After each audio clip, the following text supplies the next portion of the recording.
As-tu déjà remarqué que chaque fois que quelqu'un améliore sa vie, soudain apparaissent des commentaires, des jugements et même de l'envie? C'est comme si le monde ne supportait pas de voir quelqu'un grandir en silence.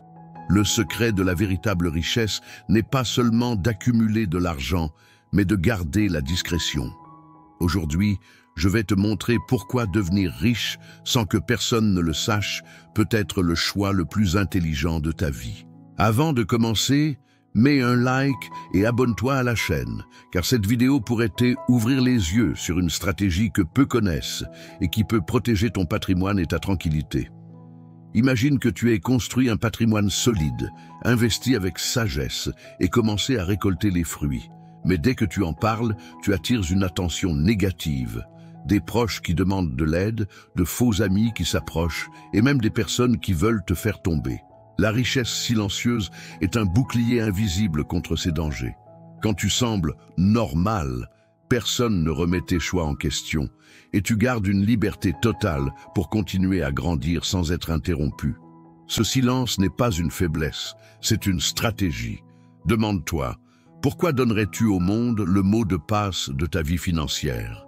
Chaque fois que tu exhibes tes réussites, tu laisses une porte ouverte pour que les autres entrent, critiquent et sabotent ce que tu as construit.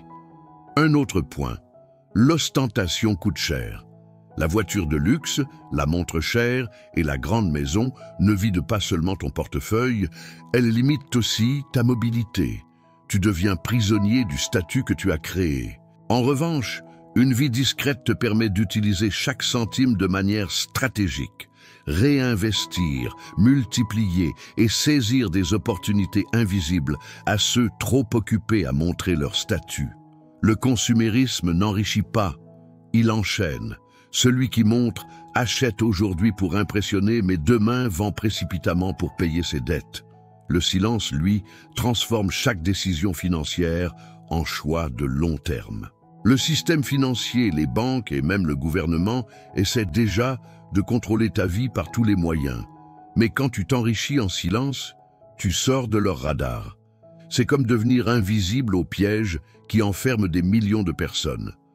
Pendant que tout le monde cherche à montrer ses gains, toi tu construis ton patrimoine. Tu deviens maître de ton temps, de ton argent et de ta liberté sans avoir à rendre de compte à personne. Voilà le vrai pouvoir, la liberté. Pourquoi est-ce si difficile pour la majorité? Parce que depuis l'enfance, on nous programme à chercher la validation extérieure. On veut que les autres reconnaissent nos réussites. On veut des applaudissements. On veut être vus comme des gagnants. Mais cette quête de validation est le piège qui transforme les vainqueurs en esclaves.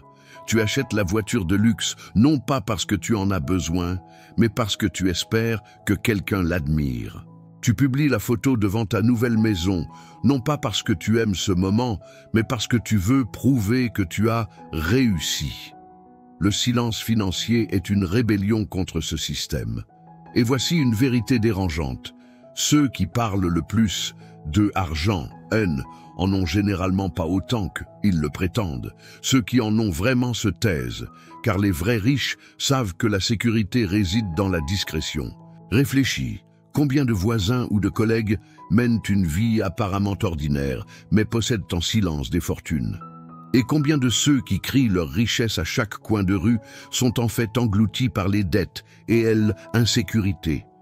Le secret est simple. Celui qui montre vit pour les autres. Celui qui se tait vit pour lui-même. Prenons des exemples réels. Warren Buffett, l'un des plus grands investisseurs du monde, est milliardaire depuis des décennies, mais il vit toujours dans la maison simple que il a achetée dans les années 1950. Il haine à rien à prouver à personne. Amancio Ortega, fondateur de Zara, possède une immense fortune, mais reste presque invisible dans les médias. Pourquoi? Parce qu'ils ont compris que argent véritable n'est pas fait pour recevoir des applaudissements, mais pour acheter la liberté. Les applaudissements disparaissent en quelques jours, mais la liberté achetée par le silence dure toute une vie.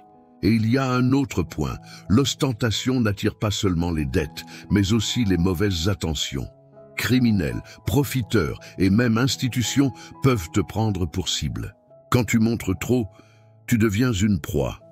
Mais quand tu vis discrètement, tu passes inaperçu. Et c'est précisément dans cette invisibilité que réside la sécurité. La vraie richesse n'est pas dans les réseaux sociaux, mais dans les nuits tranquilles où tu dors en paix. Réfléchis maintenant, combien de fois as-tu vu quelqu'un qui semblait riche tout perdre du jour au lendemain? Et combien de fois as-tu découvert qu'une personne apparemment simple possédait en réalité des biens, des investissements et une solidité financière impressionnante? La différence entre eux n'est pas seulement dans ce qu'ils gagnent, mais dans la manière dont ils gèrent leur exposition. Le premier cherche la reconnaissance, le second cherche la constance. Et voici un avertissement.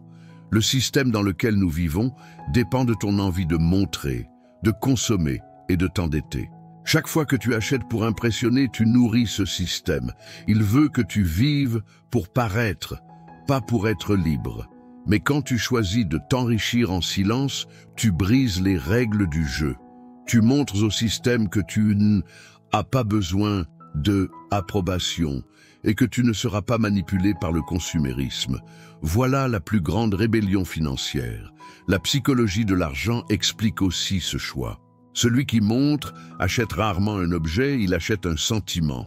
Il achète du statut parce qu'il est insécurisé. Il achète de l'attention parce qu'il se sent vide. Le silence financier, en revanche, est la preuve d'une maturité émotionnelle.